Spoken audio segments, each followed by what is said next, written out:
The night was dark and cold, and the moat around the house called Jericho shimmered under the moonlight.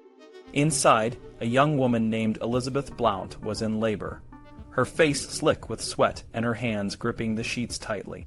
The room was filled with the sounds of her labors, and the only other person in the room was a midwife, her hands busy and her face calm. Elizabeth had been the king's secret, his mistress for years. No one knew the full extent of their affair, and even fewer knew that she was about to give birth to the king's child. The baby, a boy, would be a living proof of the king's virility and a silent rebuke to his barren wife, Queen Catherine. As the first cries of the newborn filled the room, Elizabeth's face softened with relief and love. The midwife cleaned the baby and wrapped him in a soft blanket. She handed him to Elizabeth, who looked down at the tiny face that was a perfect blend of her own and the king's. The door creaked open, and a figure in a dark cloak slipped into the room.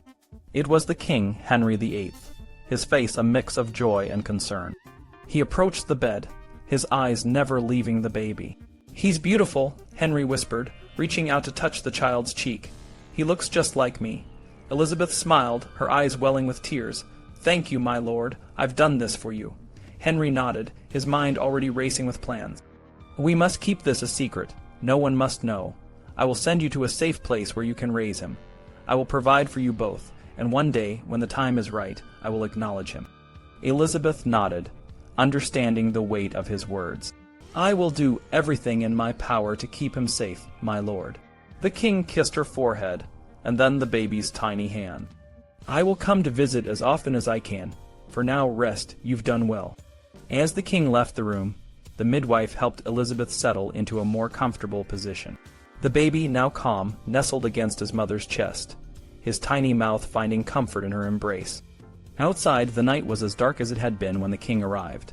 But now there was a new life, a new hope, and a new secret that would change the course of history.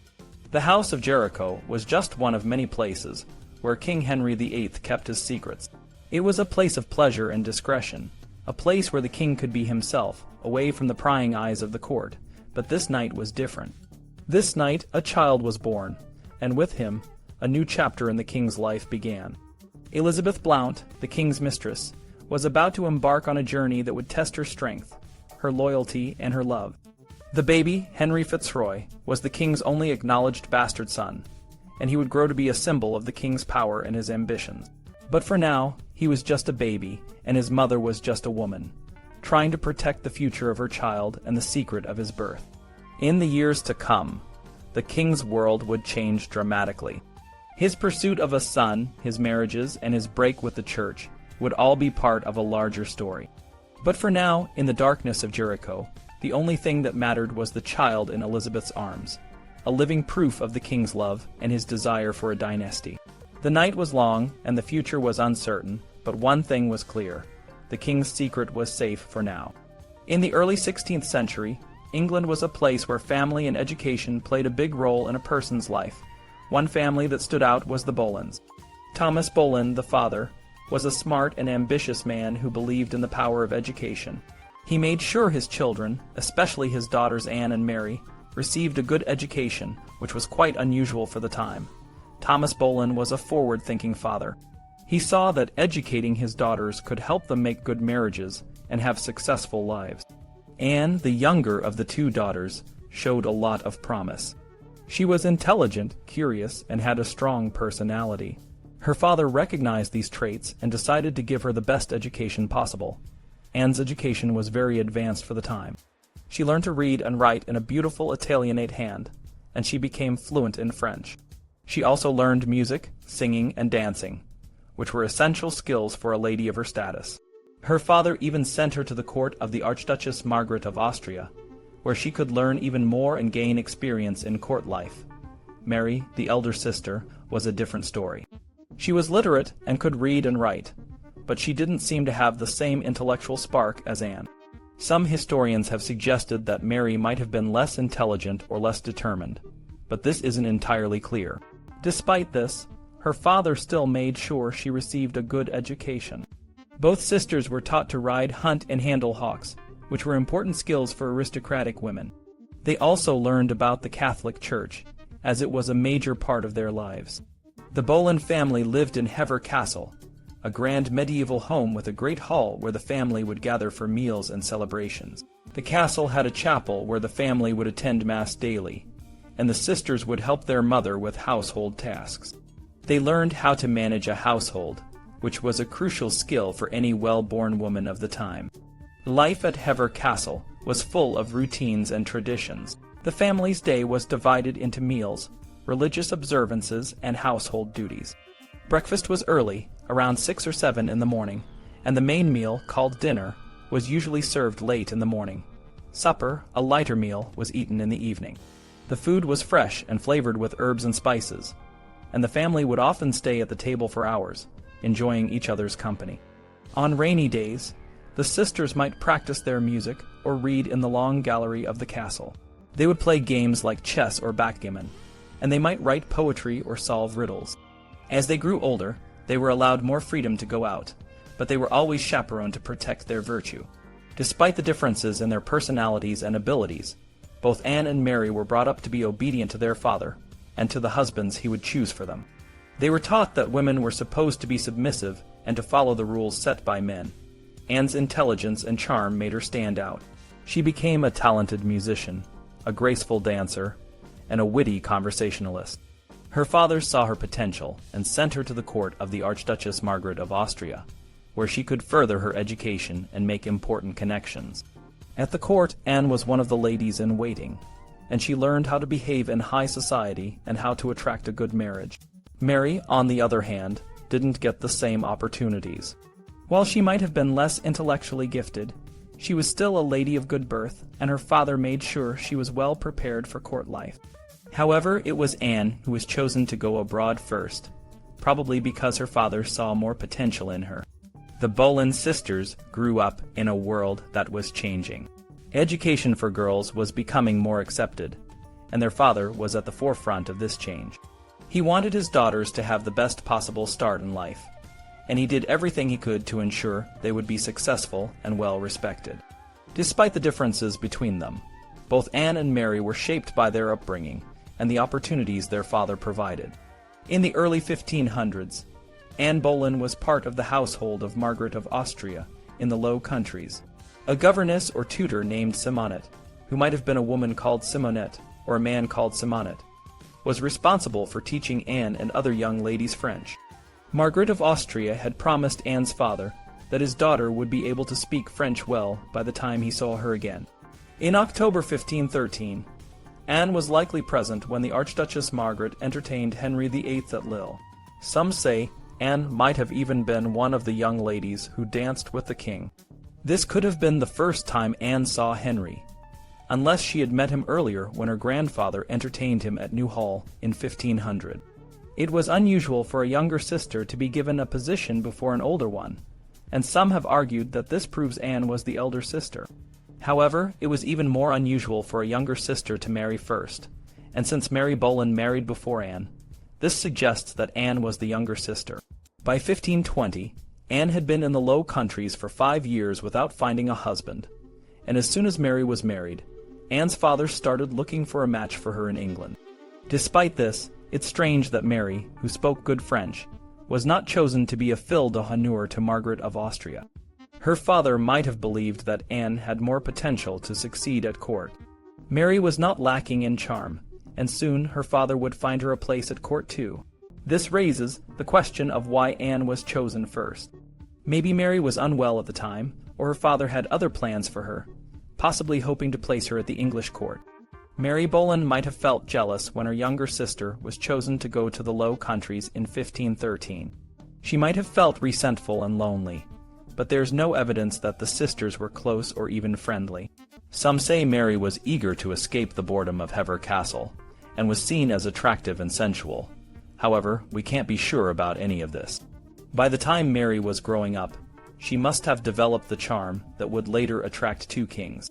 Thomas Boleyn's chaplain, John Barlow, thought Mary was more beautiful than Anne, which contradicts claims that she was not very attractive. There are no confirmed portraits of Mary, but her son, Henry Carey, had features similar to the Boleyn family, suggesting Mary might have looked like them. In the summer of 1514, Mary Boleyn received a summons to court. The king's sister, Mary Tudor, was getting married to Louis XII of France and needed young, well-born girls who could speak French to attend her. Mary Boleyn was selected, and her father, Thomas Boleyn, was proud of his influence, as both his daughters were chosen for the royal wedding. The wedding was arranged quickly. Anne had written a letter to her father that summer, and by then, diplomatic relations between England and the Empire were strained. Henry VIII had broken off an engagement between the Archduke Charles and Mary Tudor, and instead, she was to marry Louis XII of France. Thomas Boleyn wrote to the Archduchess Margaret, asking if Anne could return to serve Mary Tudor. The Archduchess might have been upset about the broken engagement, which could explain why Anne's name is missing from the list of attendants who traveled with Mary Tudor to France. Mary Boleyn was one of 4 chamberers in the new Queen's household, along with Mistress Wotton, Alice Denny, and Anne Jerningham. They performed tasks that were beneath the ladies in waiting, but still enjoyed a degree of intimacy with the Queen. Mary arrived at the court of Henry VIII at Greenwich Palace, a beautiful riverside residence. She was placed under the care of Lady Guildford, who was in charge of all the maids of honor, and ensured they were well behaved and properly trained. Mary met her fellow attendants, including her step-grandmother, Agnes Tilney, and her cousin, Anne Howard. One of the maids of honor was Jane Poppincourt, a Frenchwoman who had been a maid of honor to Henry VIII's mother, Elizabeth of York. Jane was known to be the mistress of Louis d'Orleans, the Duc de Longueville, who was a prisoner in the Tower of London. Despite this, she helped Mary Tudor learn French. However, Louis XII was concerned about Jane's reputation and removed her from the list of attendants. Mary Tudor was upset but was given a valuable diamond to console her. Jane later rejoined her lover in France. Mary Boleyn, a young teenager, witnessed the lavish proxy wedding of Mary Tudor to Louis XII at Greenwich Palace. The wedding was followed by a flurry of preparations, and Mary helped her mistress get ready with new gowns and jewels. The royal party traveled to Dover, where they set sail for France on October 2nd. Thomas Boleyn was part of the entourage, and 14 ships set out for France that day. Mary Boleyn was fortunate to serve a kind and generous mistress like Mary Tudor. The experience would shape her future and give her a glimpse into the world of royalty and court life. Mary Boleyn found herself on a chaotic journey across the sea, part of a grand fleet escorting Mary Tudor, the new Queen of France, to her wedding. The weather was brutal, with fierce gales scattering the ships and causing one to sink, taking hundreds of lives. The Queen's ship was forced to ground on a sandbank at Boulogne, and the seasick and bedraggled Mary Tudor had to be carried to the beach. Despite the turmoil, the French dignitaries were deeply impressed by the size and splendor of her entourage. Mary Boleyn, like the other attendants, had to endure a dangerous ride ashore by rowboat in the turbulent sea, getting very wet in the process. Once the scattered ships finally made land, the princess and her entourage spent a few days recuperating in Boulogne.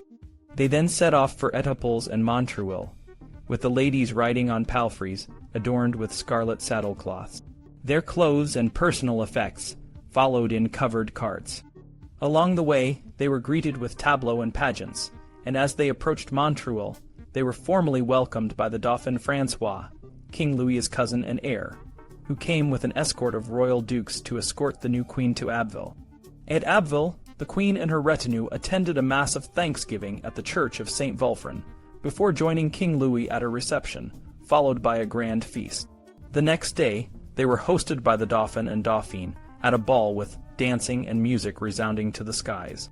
Mary Boleyn, one of the gentlewomen, was part of this grand procession, riding a palfrey caparisoned in mulberry velvet, fringed with white and pale blue silk. The next morning, Mary and the others were up early to prepare for the wedding ceremony. The bridal procession formed in the Queen's apartments, and Mary took her place behind Mary Tudor, escorted by a gentleman.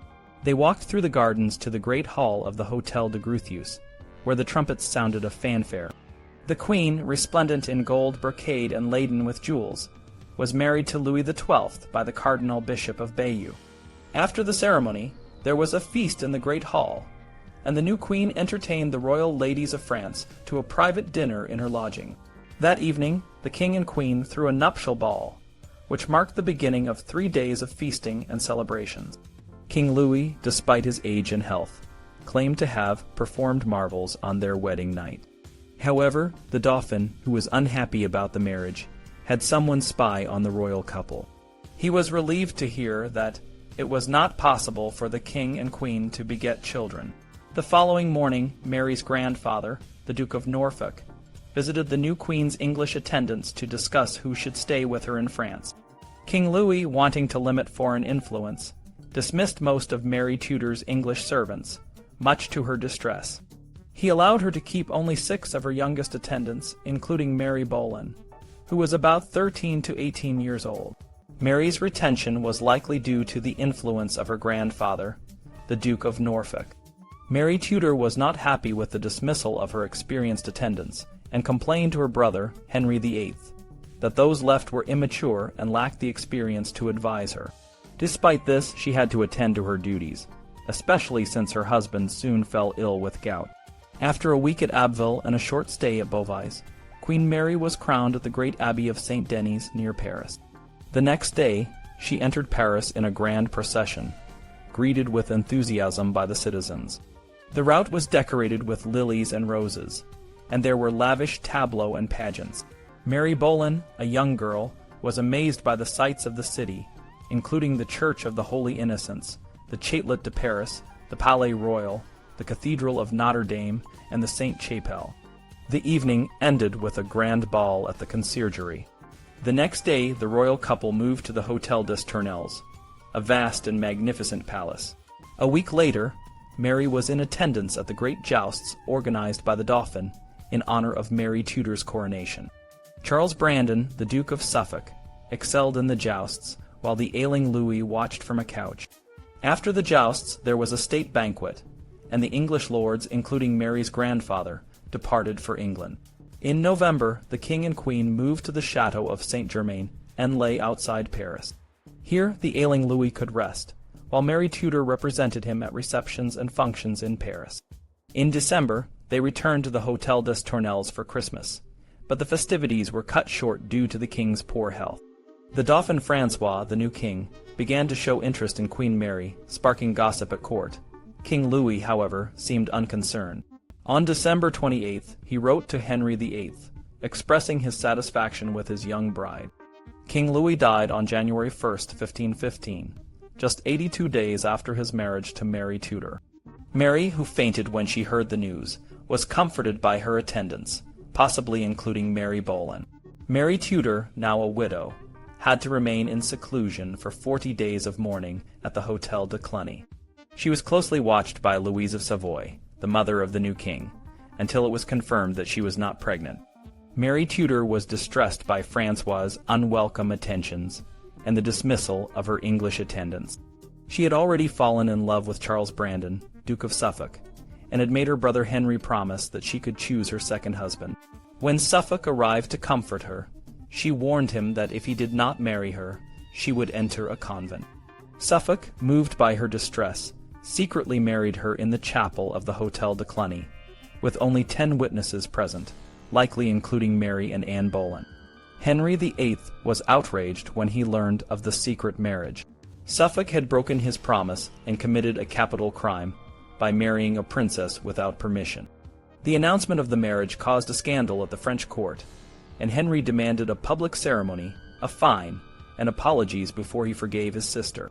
This episode may have taught Mary Boleyn that a woman could achieve what she wanted if she was brave and determined enough. Mary Boleyn's time at the French court was a period of great transformation for the young woman. It was a place of opulence and culture, but also of scandal and licentiousness. The court of King Francois I, a monarch known for his charming yet rakish ways, was a breeding ground for gossip and intrigue. Francois, with his athletic build and dark, handsome features, was a magnet for women. He was also a man who reveled in the company of the ladies, both in and out of the bedroom. His court, while a center of art and learning, was notorious for its debauchery. Mary, a young and inexperienced girl, was thrust into this world of luxury and temptation. Some have speculated that she succumbed to the allure of the court and became involved in numerous affairs, earning a reputation as a great whore. However, the truth is far more nuanced. The only concrete evidence of Mary's romantic entanglements at the French court comes from a single, questionable source, a letter written by the papal nuncio, Rodolfo Pio, in 1536, over 20 years after Mary's time in France. Pio, who was known for his inaccuracies and his bias against the Boleyn family, claimed that King Francois had known Mary as a very great whore and infamous above all. But this statement must be taken with a grain of salt. Pio's information was often flawed, and he had a clear motive to disparage the Boleyns, especially given the political tensions between France and England at the time. Moreover, if Mary had truly been as scandalous as Pio suggested, it is strange that no other contemporary sources mention her indiscretions. The French court, despite its reputation for licentiousness, had its own codes of conduct, and a young woman who violated these norms would have been widely talked about. Mary's affair with Francois I, if it occurred, was likely brief and discreet. There is no evidence that she was publicly known for her promiscuity, or that she was dismissed from Queen Claude's service. The idea that she was a great whore seems to be an exaggeration based on a single, unreliable account. Mary, like many young women of her time, was probably trying to navigate the complex social and political landscape of the French court, where alliances and reputations could be made or broken in an instant. After her time in France, Mary returned to England, where her life took a different turn. She eventually became involved with King Henry VIII, a relationship that would have far-reaching consequences for her and her family. But her time in France, while a formative experience, did not make her the infamous figure that some have portrayed her to be. Instead, it was a period of growth and learning, where she encountered the complexities of court life and the double standards that governed the behavior of men and women. Mary Boleyn's story is a reminder that history is often more complex than the legends that surround it. Her life, like those of many historical figures, is a tapestry of fact and fiction, of rumor and reality. In the end, the real Mary Boleyn remains a fascinating and elusive figure, a young woman who lived in a world where the boundaries between politics, power, and personal relationships were often blurred.